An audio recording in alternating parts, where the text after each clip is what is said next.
Nursery education, ध्यान रखना। और यही 3 क्लास आपके लिए वैकेंसी लेके आएंगे। क्यों लेके आएंगे? कहीं भी गवर्नमेंट स्कूलों में अभी भी। Hello friends, welcome to TET math with concept. आज हम लोग देखेंगे एनपीई यानी नेशनल पॉलिसी ऑफ एजुकेशन 2020। जैसा आप सब लोगों ने पढ़ ही लिया है कि ये जो नेशनल पॉलिसी ऑफ एजुकेशन है, जो 2020 की नेशनल पॉलिसी ऑफ एजुकेशन है, ये हमारे लिए किस तरह से वैकेंसी की सौगात लाएगी। एंड मैं साथ ही साथ बता दूं, ये पूरा का पूरा वीडियो ध्यान से देखिएगा, क्योंकि इसमें मैं आपको पूरी डिटेल में समझाऊंगा नेशनल पॉलिसी ऑफ एजुकेशन है क्या, क्या क्या यहाँ से एग्जाम्स में आते हैं, ध्यान देना क्या क्या एग्ज़ाम्स में आता है। फिर उसके बाद मैं ये भी बताऊंगा कि ये हमारे लिए वैकेंसी का सौगात कैसे लाएगी। बहुत इंपॉर्टेंट है सबके लिए, ध्यान से देखिएगा। तो नेक्स्ट हम लोगों ने देखना है, जैसा कि आपके सामने आ रहा है कि इसका लक्ष्य क्या है। तो इसका लक्ष्य जो आप देख पा रहे हो लिखा गया है, हिंदी और इंग्लिश दोनों में मैं आपको समझाता हूँ, ठीक है। इसका लक्ष्य जैसा कि आप लोग देख पा रहे हो लिखा गया है, the national education policy 2020 visions the education system in India that contribute directly to transforming our national sustainability into an equitable and vibrant knowledge society. देखो, इक्विटेबल का मतलब होता है न्याय संगत, वाइब्रेंट का मतलब होता है जीवंत, ठीक है। By providing high quality of education. ध्यान रखना कि अब तक हमारी जो शिक्षा नीति थी, ध्यान से समझना, वो 10+2 के बेस पे चलती थी, इसका ये आधार था, ठीक है। बट इसमें ज़्यादा फोकस नहीं किया जाता था कि हाई क्वालिटी ऑफ एजुकेशन यानी कि उच्च शिक्षा पर फोकस किया जाता था, लेकिन इस शिक्षा नीति में ज़्यादा से ज़्यादा उच्च शिक्षा पर भी विचार किया गया है। ये ध्यान रखना, इस शिक्षा नीति का क्या खासियत है, इसमें उच्च शिक्षा पर भी विचार किया गया है। जैसा कि नीचे लिखा गया, भारत की राष्ट्रीय शिक्षा नीति 2020 का विजन है, यह है कि यह देश के प्रत्येक नागरिक को एक उच्च शिक्षा प्रदान करके एक न्यायसंगत और जीवंत स्थिरता को प्रदान करना। समझ में आई बात? तो इस तरह से इसका लक्ष्य है। इसमें और किस फॉर्मेट के बेस पे ये चलती है, क्या कंसल्टेशंस हुए हैं, तो जैसा कि मैं आपको बता दूं कि ये कैसे बनाई गई है, इसके बारे में ज़रा सा देखते हैं। तो इन मई 2016 मतलब इन मई 2016 committee for the evolution of the new education policy, ठीक है, एक कमेटी का गठन किया गया। किसके चेयरमैनशिप में? Under the chairmanship of late Shri TSR Subramaniam ji के चेयरमैनशिप में इसका गठन किया गया। और ये क्या थे? ये फॉर्मर कैबिनेट सेक्रेटरी थे। सबमिटेड इट्स रिपोर्ट, मतलब 2016 में इन्होंने अपनी रिपोर्ट को सबमिट किया। Based on this the ministry prepared some inputs for the drafts national policy 2016। तो देखो, 2016 में ये कमेटी ने अपना जो भी इन्होंने रिपोर्ट पाया था वो इन्होंने सबमिट किया। अब देखो, रिपोर्ट में होता क्या है, ध्यान से मैं समझा देता हूँ आपको। आप जब भी BTC या BEd या कोई भी चीज़ें करते होगे तो वहाँ भी आपको इस चीज़ें के बारे में बताया गया होगा कि नेशनल पॉलिसी ऑफ एजुकेशन 1968 में पहली बार के लिए प्रस्तावित हुई थी, लेकिन हमारे पास आई कब? 1986 में। समझ में आई बात? राजीव गांधी का शासन था। तो उसी तरह से ये प्रस्तावित तब होती है जब कभी इसके ऊपर किसी कमेटी का यानी समिति का गठन करके उसके क्या किया जाए, उसके क्या प्रावधान है हमारे देश में शिक्षा के और हमें क्या उसमें सुधार करने होंगे, ये सब समिति हमारी एक रिपोर्ट सबमिट करती है। जैसा कि यहाँ पे लिखा गया है, सबमिटेड इट्स रिपोर्ट, ठीक है। अब इसके बाद एक और समिति का गठन किया गया 2017 में। जब ये 2016 में ये श्री TSR सुब्रमण्यम जी की देहांत हो गया, तो फिर एक कमेटी गठित की गई। किसके लिए? Committee for the draft national education policy was constituted under the chairmanship of doctor K कस्तूरी रंगन। ध्यान देना, अब आपसे क्वेश्चन पूछता है, कभी कभी आपसे क्वेश्चन भी ये भी पूछेगा कि 2016 में जो शिक्षा नीति की समिति जो रिपोर्ट सबमिट की गई थी वो किसके चेयरमैनशिप में थी? तो वो लेट श्री TSR सुब्रमण्यम के चेयरमैनशिप में थी। और जो 2017 में जिसके बेस पे हम 2017 में कमेटी गठित की गई और 2019 में इन्होंने अपनी क्या की, रिपोर्ट को सबमिट किया था, ठीक है। तो विच सबमिटेड द ड्राफ्ट, यहाँ पे सबमिटेड होगा, ये गलती से कामा लग गया है, which submitted the draft of national education policy 2019 to the HRD minister, यानी ह्यूमन रिसोर्स डेवलपमेंट मिनिस्टर को इन्होंने अपनी रिपोर्ट को क्या किया, सबमिट किया। कब? 31 मई 2019 को सबमिट किया इन्होंने, ठीक है। अब इसी के बेस पे फिर उसके बाद जब सबमिट कर दिया गया HRD मिनिस्टर को, तो HRD मिनिस्टर ने काफ़ी ज़्यादा अपना नॉलेज लिया इसके बेस पे, और 29 जुलाई 2020 को इसको क्या किया, कैबिनेट की ओर से पारित कर दिया गया, यानी कैबिनेट ने इसे पब्लिश कर दिया, यानी इसको निकलने की दे दी। तब अब इसको कहाँ रखा गया है, तो अब इसको पार्लियामेंट में रखा गया है, पार्लियामेंट में इसको एक्सेप्ट करने के लिए रखा गया है। तो ये ध्यान दीजिएगा आप लोग, 29 जुलाई 2020 को कैबिनेट ने इसको अलाउ किया था, ठीक है। और अब ये कहाँ है, ये पार्लियामेंट में है। क्लियर।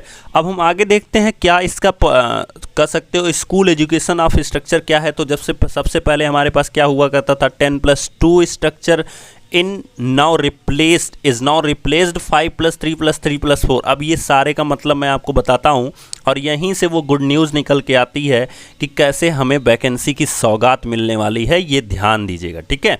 तो यहीं से गुड न्यूज़ निकल के आती है, और पहली गुड न्यूज़ ये रही। अब जैसा कि लिखा गया है, foundation stage 5 year 3 year pre school. देखो अब 3 ईयर प्री स्कूल क्या होता है, बहुत सारी जगहों पे नर्सरी होता है, LKG होता है, UKG होता है। तो ये जो 3 क्लास हैं, इन्हीं को हम कहते हैं नर्सरी एजुकेशन, ध्यान रखना। और यही 3 क्लास आपके लिए वैकेंसी लेके आएंगे। क्यों लेके आएंगे?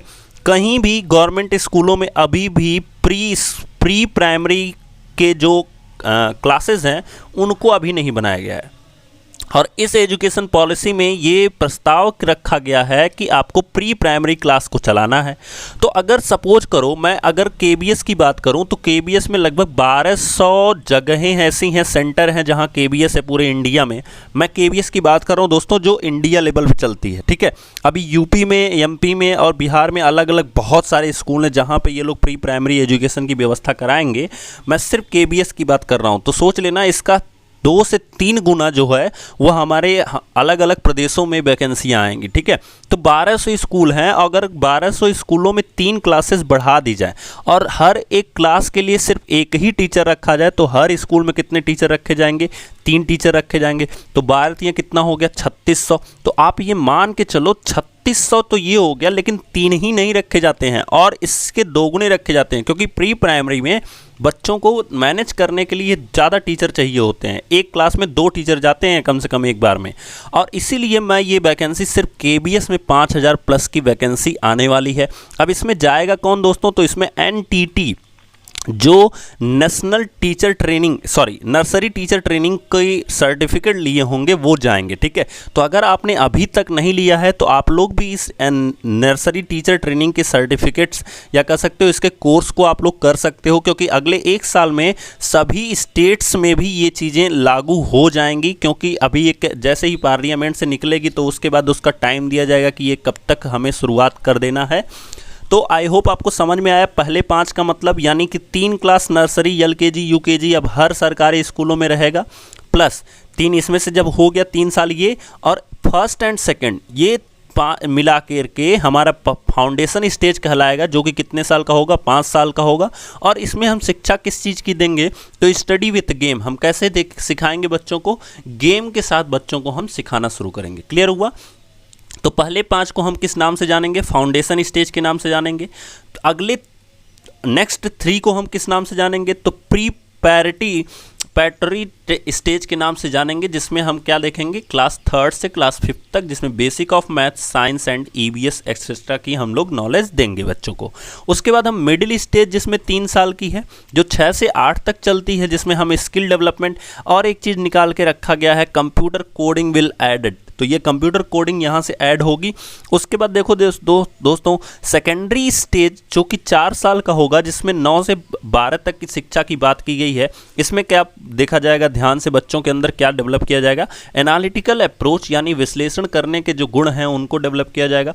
गोल development depending upon the strength of the student, तो जो स्टूडेंट की स्ट्रेंथ होगी उसके ऊपर इनके गोल को डिपेंड किया जाएगा, यानी ये क्या बनना चाहते हैं ये इनके स्ट्रेंथ के ऊपर होगा। हाँ ध्यान रखना कि जैसे हम लोग इंटरमीडिएट में पढ़ा करते थे कि साइंस होता है, आर्ट होता है, तो वो सब चीज़ें भी अब ख़त्म कर दी गई हैं। तो इसको ध्यान रखिएगा। अभी कैसे ख़त्म की गई हैं उसके बारे में मैं बताऊंगा। अब यहाँ पे लिखा गया है stream over no science no commerce, मतलब अब कोई स्ट्रीम नहीं होगी जैसे कि साइंस और कॉमर्स होता है। Side depending upon interest of student, अब ये जो साइड होगा यानी कि जो सब्जेक्ट होंगे वो किसके ऊपर डिपेंड करेंगे, जो बच्चे होंगे उनके इंटरेस्ट के ऊपर डिपेंड करेंगे। ठीक है, जैसे आप मान लो कि कोई बच्चा फिजिक्स पढ़ रहा है, ध्यान से समझना, कोई बच्चा फिजिक्स पढ़ रहा है और उसको साथ साथ में हिस्ट्री में इंटरेस्ट है, तो वो इंटरमीडिएट में फिजिक्स के साथ हिस्ट्री भी पढ़ सकता है। ये चीज़ ध्यान रखिएगा। यही है न्यू पॉलिसी ऑफ एजुकेशन की थोड़ी सी अच्छी चीज़ें जो कि आप देख पा रहे हो। ठीक है, नेक्स्ट हम लोग देखते हैं कि कैसे हमारा कॉलेज का स्ट्रक्चर दिया गया है। तो कॉलेज का जो स्ट्रक्चर दिया गया है इसमें लिखा गया है मल्टीपल एंट्री और exit system with credit transfer. अब ध्यान रखना, जैसे मान लो आप कोई भी ग्रेजुएशन करने जा रहे हो, बीए या बीएससी या कोई भी चीज़ें करने जाते हो, तो उसको 3 साल मैंडेटरी है करना, तभी आपको कोई डिग्री मिलती है। ठीक है, अब ऐसा नहीं है। अब अगर मान लो आप 1 साल के बाद बीए को छोड़ दिए या बीएससी करके छोड़ दिए 1 साल के बाद, तो उसका भी आपको क्रेडिट दिया जाएगा। ध्यान रखना, यहाँ पे लिखा गया एग्जिट सिस्टम का क्रेडिट भी आपको दिया जाएगा और एंट्री का सिस्टम का क्रेडिट भी आपको दिया जाएगा। ठीक है, जैसे नंबर 1 पे आता है इफ़ यू कंप्लीटेड 1 ईयर, तो आपके उस जब 1 ईयर करोगे तो उस मार्कशीट को किसके नाम से जाना जाएगा, सर्टिफिकेट के नाम से जाना जाएगा। अगर आप 2 ईयर का वही कोर्स करते हो, जैसे मान लो बीए आपने 1 साल का किया, तो आपके उस 1 साल के डिटेल को क्या जाना जाएगा, सर्टिफिकेट के नाम से जाना जाएगा। ठीक है, अब अगर आपने मान लो कि इफ़ यू कंप्लीटेड 2 ईयर, तो उसी को किसके नाम से जाना जाएगा, डिप्लोमा के नाम से जाना जाएगा। और अगर आपने 3 साल का वही चीज़ कोर्स खत्म किया तो किसके नाम से जाना जाएगा, डिग्री के नाम से। और अगर 4 साल का किया तो डिग्री विथ रिसर्च के भी नाम से जाना जाएगा। ध्यान रखना, सबसे मोस्ट इंपॉर्टेंट चीज़ क्या है, at each stage your academic credit will be stored. हर स्टेज में आपकी जो एकेडमिक क्रेडिट है वो स्टोर्ड होगी। Academic bank of credit to be used in job. आप ये जो क्रेडिट है, यानी अगर आप 1 साल का कोर्स किए हो तो आपको सर्टिफिकेट के आधार पे जॉब मिल जाती थी। लेकिन ध्यान रखना, पहले क्या होता था कि अगर आप 1 साल बीए कर लिए तो आपके बीए की कोई वैल्यू नहीं रहती थी। अभी आप 1 साल बीए करके भी अगर छोड़ देंगे तो आपके उस बीए की क्या होगी, वैल्यू होगी। इस चीज़ को ध्यान में रखिएगा। ठीक है, मान लो 2 साल करके बहुत सारे बच्चे होते हैं जो नहीं कर पाते हैं, तो उनके भी इस डिप्लोमा की वैल्यू होगी। जो 3 साल करेंगे उनके डिग्री की वैल्यू होगी, जो 4 साल करेंगे उनके डिग्री एंड रिसर्च की वैल्यू होगी। ठीक है, नेक्स्ट देखते हैं क्या हमें चीज़ें याद रखनी है इस नेशनल एजुकेशन पॉलिसी में, जिसमें ध्यान रखना कि आपके एग्जाम्स में ये सारी चीज़ें पूछी जाती हैं। सबसे पहली बार जो नेशनल पॉलिसी ऑफ एजुकेशन है वो कब रखी गई थी, तो 1968 में, जैसा कि मैंने आपको बताया। एंड उसके बाद हमारी 86 में आई थी और फिर उसके बाद 1992 में जो कि मॉडिफाई की गई थी, इसी 1986 को मॉडिफाई करके रखा गया था। एक्चुअली में हुआ क्या था दोस्तों, 1986 में प्रावधान ये रखा गया था कि हर 5 साल के बाद हम पूरे देश में पता लगाएंगे कि क्या क्या चीज़ें हमें रिफॉर्म करनी है, यानी फिर से उनको बनाना है, क्या क्या चीज़ों में हमें सुधार करना है। ये सब चीज़ों के बारे में 1986 में लिखा गया था।